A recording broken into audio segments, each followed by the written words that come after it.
కాజల్ అగర్వాల్ గురించి చెప్పుకోవాలంటే ఒకప్పుడు టాలీవుడ్లో టాప్ హీరోయిన్లలో ఒకరు.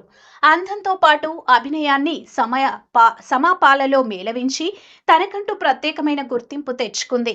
కెరీర్ బిజీగా సాగుతున్నప్పుడే పెళ్లి చేసుకుని సినిమాలకు దూరమైంది. కానీ అప్పటికి ఒక్కో సినిమాకు 4 కోట్ల రూపాయల రెమ్యునరేషన్ తీసుకునేదట.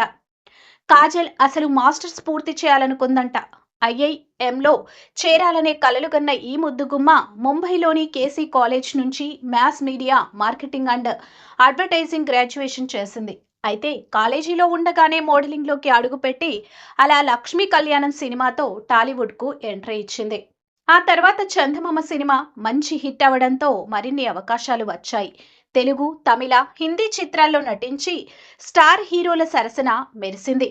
ప్రస్తుతం కుటుంబ జీవితాన్ని ఎంజాయ్ చేస్తూ తక్కువ సినిమాలకే ఓకే చెబుతుంది. ఇప్పటి వరకు కాజల్ ఆస్తుల విలువ దాదాపు 83 కోట్లుగా ఉంటుందని సమాచారం.